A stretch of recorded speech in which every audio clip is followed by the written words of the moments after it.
murid-murid Miss kelas 10 IPS 4.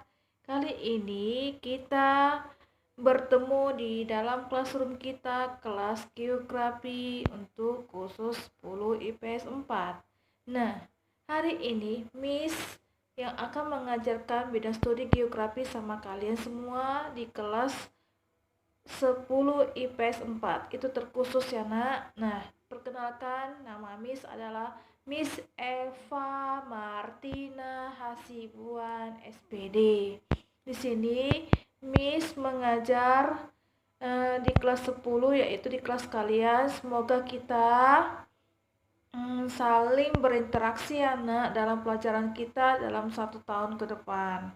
Semoga kalian itu tetap selalu berada di kelas kalian ya, Nak.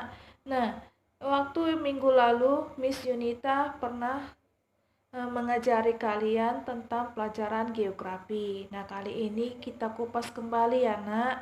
Walaupun kalian sudah pernah dijelaskan sama Bu Yunita ya, setidaknya Miss juga ingin menyampaikan sekaligus mengingat apakah kalian masih ingat tentang pelajaran geografi yang dibawakan oleh Miss Yunita. Nah, gini Nak, dalam pelajaran kita melalui daring ini, saya harapkan, ya kan, Miss harapkan kalian itu tetap hadir di kelasnya, karena kita ada 2 kali absen awal dan absen akhir. Nah, jika kalian di absen awal hadir, tetapi di absen kedua kalian tidak hadir, tetap dikategorikan kalian tidak hadir. Oke, Nak? Untuk sebab itu, supaya jangan sia-sia, ya wajiblah kalian itu tetap mengabsen awal sama mengabsen akhir ya, Nak, supaya kalian itu kan ini kalian masih kelas 10. Nah, di sini banyak peraturan-peraturan yang belum kamu ketahui. Jadi Miss harapkan peraturan kita selama daring mengenai absensi, ya kan, kalian harus hadir tetap di classroom kalian, supaya nanti kehadiran kalian itu kalau misalnya bagus, hadir terus, pasti itu bisa memberikan penambahan nilai bagi kalian.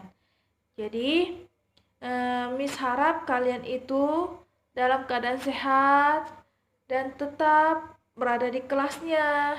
Jangan bermalas-malasan. Walaupun kita belajar dari daring, internet, melalui online, ya setidaknya kita itu bisalah berkomunikasi nanti melalui meeting ya, karena meeting kita itu di classroom kita. Nah, ini Miss mau menjelaskan, ya kan belajar geografi kita. Nah, geografi itu berasal dari mana? Ayo, ada yang tahu?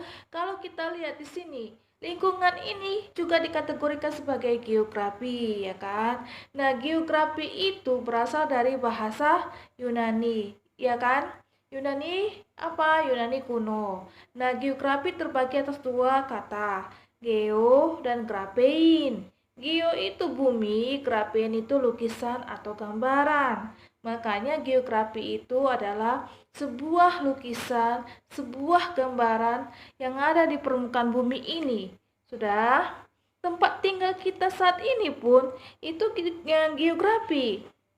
Kita belajar pun di rumah atau kita belajar di sekolah itu juga dikategorikan sebagai geografi. Nah, itulah pengertiannya, gambaran ya kan. Tadi kan geografi itu gambaran atau lukisan. Nah, lihat, geografi itu ya kan tadi terbagi atas 2 kata.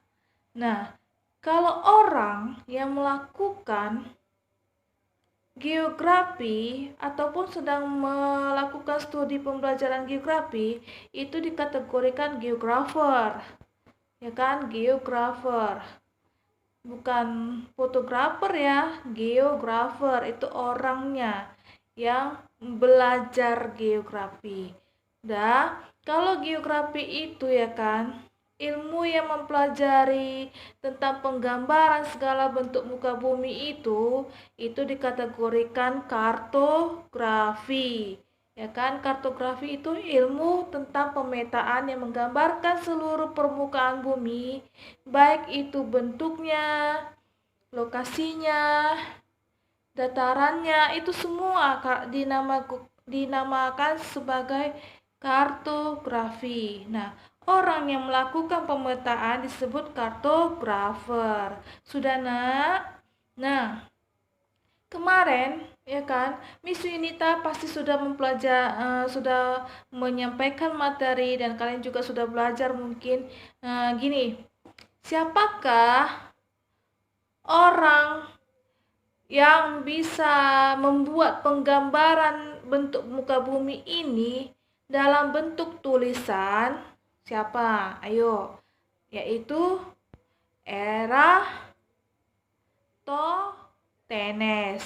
Dialah bapak itu adalah seorang ilmuwan geografi yang dia membuat segala bentuk permukaan bumi ini, ya kan. Dia gambar, dia lukis, terus dia bisa mengambil intisari apa yang digambarkannya. Itulah yang dituangkan ke dalam buku Geografika. Itulah Bapak Eratosthenes.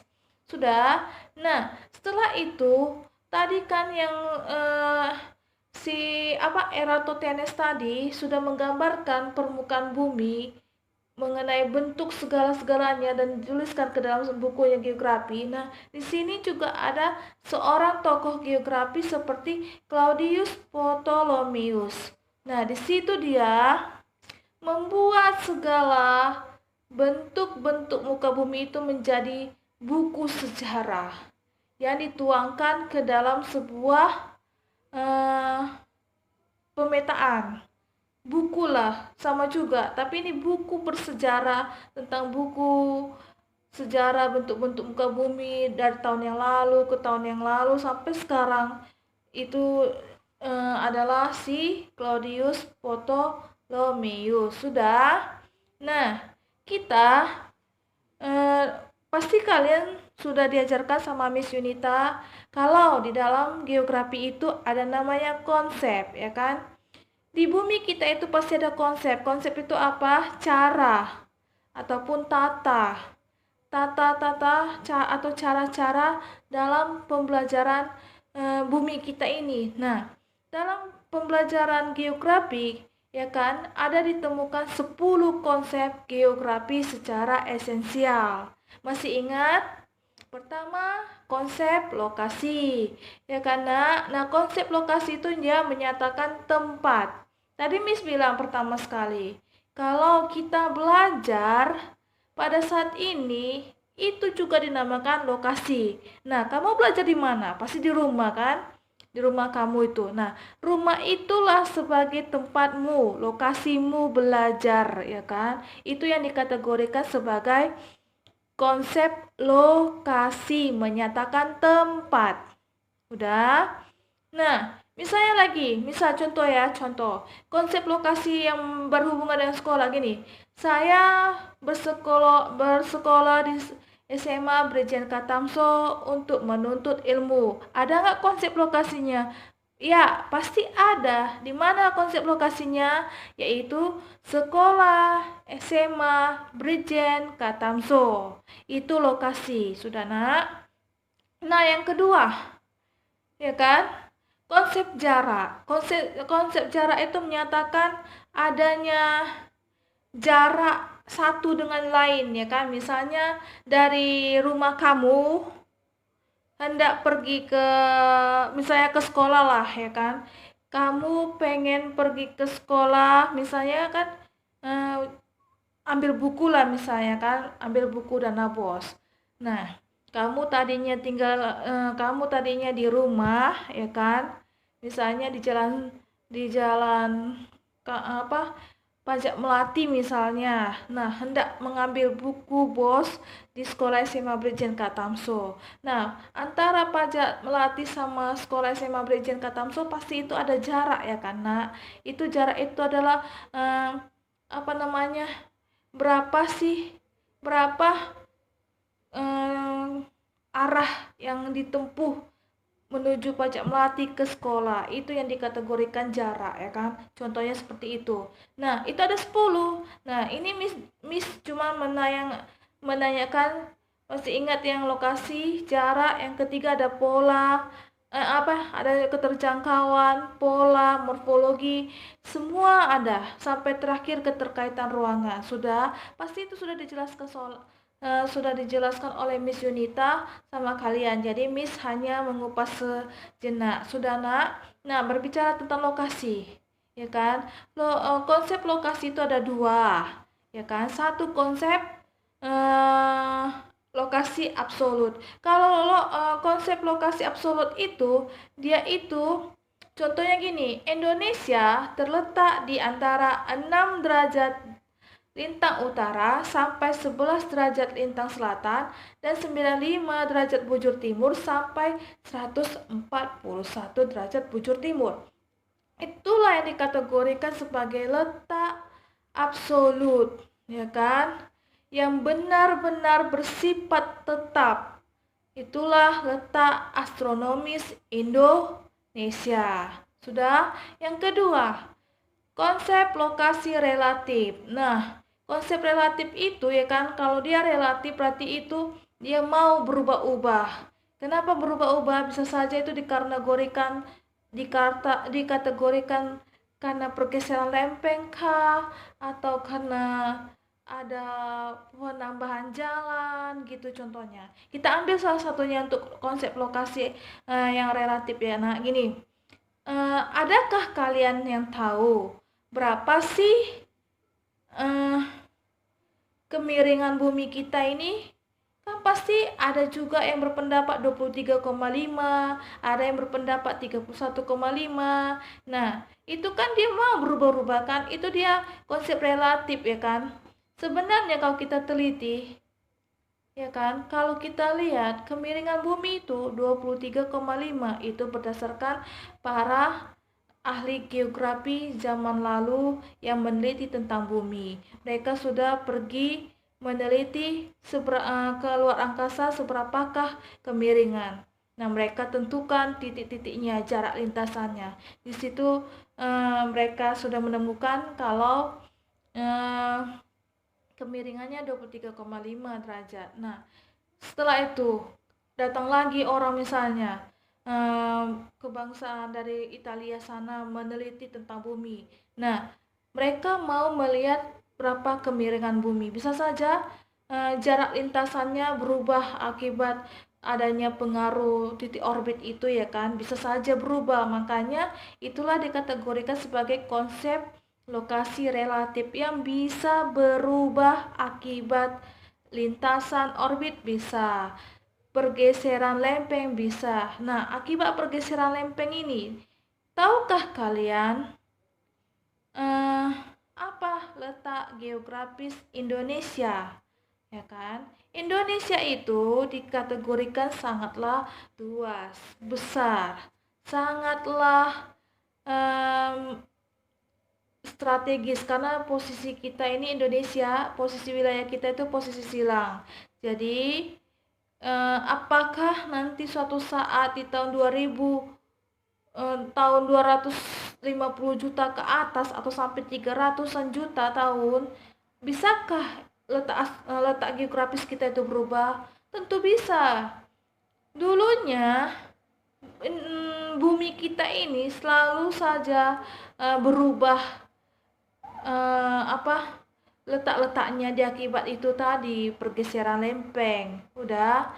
Nah, jadi bisa saja untuk tahun 300 juta yang akan datang bisa nanti malah bergeser letak geografis kita. Tapi untung saja saat ini negara kita, negara Indonesia, letak geografisnya masih tetap sama. Sudah? Nah, negara Indonesia letak geografisnya adalah diapit oleh 2 benua dan 2 samudra. Benua apa? Benua Asia dan benua Australia. Inilah benuanya. Sudah? Kalau yang diapit oleh 2 samudra itu yaitu Samudra Hindia dan Samudra Pasifik. Udah itu. Jadi posisi kita ini posisi silang, sangat strategis. Jadi orang luar bisa datang ke dalam, kita pun yang datang ke yang di dalam bisa keluar, bisa. Itulah letak kita strategis. Sudah, Nak? Nah, kalau kita lihat geografi itu banyak ilmu-ilmu pendukung, ya kan? Bisa saja di dalam pelajaran geografi ada matematika, itu ilmu pendukungnya. Nah, apa contoh ilmu pendukung matematika? Gini, di dalam bumi tadi lintasan orbit matahari, dari mana kita bisa mengukur jarak matahari ke bumi? Kan itu masuklah bidang matematika kan? Nah, adakah di antara kalian yang tahu tentang berapa jarak matahari ke bumi? Nah, itu mereka ukur ya kan? Itulah menggunakan ilmu matematika. Selain jarak bumi matahari atau jarak matahari ke bumi, selain itu peta. Peta itu menggunakan ilmu matematika. Karena apa? Di situ kita juga akan menghitung skala petanya menggunakan rumus matematika seperti bagi kali. Udah, itu ilmu pendukung pertama. Yang kedua, ilmu kimia. Nah, kenapa ilmu kimia menjadi ilmu pendukung geografi? Gini, geografi kita ini semua lapisan ini ya kan, kita menghirup udara, itu atmosfer ya kan. Nah, udara yang kita hirup itu oksigen. Oksigen O2.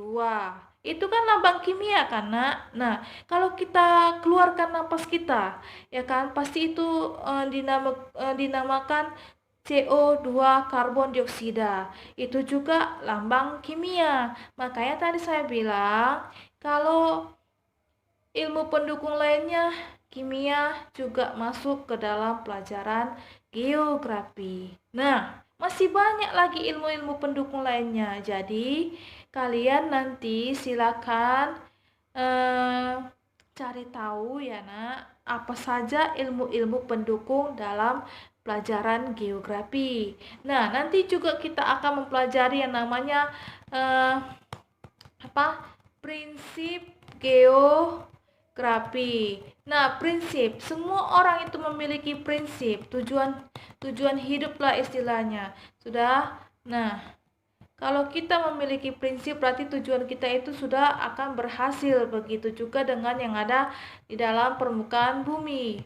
Oke, nah prinsipnya itu, prinsip-prinsip dari geografi ada 4 macam. Prinsip persebaran, prinsip interrelasi, prinsip deskripsi, prinsip korologi. Nah, kalau kita kupas, prinsip persebaran itu menyatakan adanya persebaran seluruh permukaan bumi. Nah, gini, hewan. Kalau hewan, setiap wilayah pasti berbeda-beda. Baik itu di wilayah Indonesia bagian barat, tengah, timur, semua jenis hewannya berbeda. Makanya kan Tuhan menciptakan segala jenis tumbuhan maupun hewan itu berbeda-beda. Kalau berbeda kita bisa tahu, oh ini binatang ini, itu binatang ini. Misalnya ayam tersebar ke sini, tersebar ke sana. Kanguru tersebar kemana ya kan, ke Australia, ke wilayah timur. Nah itu menyatakan persebaran. Sudah? Nah, yang kedua tadi prinsip interrelasi. Di situ adanya berkaitan. Prinsip ini hampir sama dengan prinsip interaksi. Adanya hubungan antara satu dengan yang satunya, ya kan? Misalnya kita tadi, kalau kita menjalankan aktivitas untuk mencari sesuap nasi atau mata pencarian, ya kan? Ya pasti kita ada interaksinya. Kalau kita misalnya ingin belajar, ya kan, kita harus kita harus bisa menuntut ilmu. Kan ada interaksi. Kita mengeluarkan kemampuan kita dengan semaksimal, ya kan, sampai berlarut-larut, dan nanti ada interaksinya, itu kita bisa pintar, ya kan. Begitu juga gini, kalau misalnya, ya kan, prinsip bumi kita ini gini, kalau kita manusia, ya kan? Saya lah, Miss lah, kalian lah, kan manusia juga kan. Nah, manusia sama lingkungannya pasti ada interaksi, ya kan? Manusia inilah yang berperan penting dalam menjaga eh, semua lingkungan, baik kebersihan, menjaga ekosistemnya, menjaga kelestariannya, itu semua. Makanya itulah dikategorikan prinsip interrelasi atau sering dikenal dengan prinsip interaksi. Nah, misalnya kalau kita jahat, lingkungan bisa memberikan dampak jahat pada kita. Makanya kita supaya lingkungan itu baik, ya kita harus berbuat baik kepada lingkungan. Jangan membuang sampah, jangan mencemari udara atau apa. Ya kita supaya kita hidup sehat, ya kita harus lestarikanlah apa baiknya untuk lingkungan supaya lingkungan juga memberikan dampak baik bagi kita. Itulah contoh dari prinsip interrelasi ataupun prinsip interaksi. Yang ketiga, prinsip deskripsi. Kalau prinsip deskripsi ini itu sebuah tujuan yang menggambarkan fenomena geosfer. Nah, saya rasa kalian sudah pernah diterangkan sama Miss Yunita kalau fenomena geosfer itu ada 5, ya kan? 5. Pertama, fenomena litosfer. Apa fenomena litosfer itu, Nak? Nah, fenomena litosfer ini merupakan penggambaran tentang bentuk-bentuk muka bumi, ya kan? Itu penggambaran. Tadi fenomena litosfer, ya kan? Yang kedua, fenomena geosfer kedua adalah atmosfer. Berarti sini penggambaran berapa kadar penggambaran misalnya atmosfer itu kan tentang udara. Selain udara itu kita bisa melihat kandungan-kandungan atmosfer. Nah, apa saja sih itu kandungan-kandungan atmosfer, baik itu ciptaan yang baik maupun ciptaan yang buruk. Ciptaan yang baik itu seperti pelangi, itu kan menggambarkan. Baru awan kan itu juga menggambarkan nanti. Itulah termasuk ke dalam atmosfer. Karena yang ketiga, fenomena hidrosfer. Fenomena hidrosfer ini fenomena yang menggambarkan siklus perairan yang ada di permukaan bumi. Karena di permukaan bumi kita ini ada 3 macam siklusnya. Siklus panjang, pendek, sedang. Nah, itu nanti ada penggambaran dari mana ke mana air itu. Makanya air di permukaan bumi kita ini tidak habis-habisnya karena ada siklus. Ada nanti selain siklus ada lagi nanti eh, mata air di dalam kita ini spring namanya, air permukaan bumi. Makanya itu bumi kita tidak akan pernah habis-habis akan air. Sudah. Itu tadi yang ketiga. Fenomena geosfer yang keempat adalah biosfer. Nah, di sini menggambarkan segala hewan, tumbuhan yang ada di permukaan bumi itu digambarkan nanti, Nak. Ya kan? Itu berbicara tentang makhluk hidup yang hewan dan tumbuhan. Sudah? Kalau hewan kita gambarkan macam mana hewan mamalia kan. Misalnya hewan mamalia kita ambillah kuda. Bagaimana menggambarkan kuda itu juga digambarkan nanti. Terus menggambarkan bentuk pohon dari akar, batang, daun, buah itu. Itulah yang dinamakan penggambaran deskripsi penggambaran atau deskripsi atau disebut istilah prinsip deskripsi. Yang kelima, fenomena berikutnya adalah fenomena yang berbicara tentang kita, kehidupan, segala kehidupan manusia, baik itu tentang piramida penduduk, ya kan? Tentang kepadatan penduduk, itu nanti dijelaskan, digambarkan dalam bentuk peta, sudah. Nah, itulah tadi prinsip yang ketiga. Prinsip berikutnya dalam geografi adalah prinsip kronologi. Di sini prinsip ini menganalisis suatu peristiwa dari sebelum sampai sekarang. prinsip kronologi ini sama dengan kronologis, menjelaskan ataupun menceritakan perjalanan dari awal sampai akhir. Nah, itu nanti prinsip-prinsip ini sangat berguna bagi perkembangan bumi kita. Makanya di dalam pelajaran geografi itu ataupun di dalam geografi ada namanya prinsip dasar yang 4 tadi. Prinsip itulah menjadi tujuan hidup. Kita juga sebagai manusia memiliki prinsip. Apa prinsipnya? 1. Kita sebagai manusia itu harus memiliki akhlak yang baik, budi pekerti yang baik. Yang kedua, prinsip kita yaitu ingin menjadi kebanggaan orang tua dan kebanggaan bagi nusa dan bangsa. Itu prinsip. Yang ketiga, ingin menjadi orang yang suka dermawan. Itu kan prinsip-prinsip orang ya kan. Dulu kita kalau tidak ada prinsip pasti hidup kita pasti entah gimana ya kan, pasti sudah kacau balau. Makanya kita itu kalau kita itu kan kita memiliki keyakinan, kita memiliki agama. Jadi kalau kita dilandaskan dengan agama, kepercayaan dan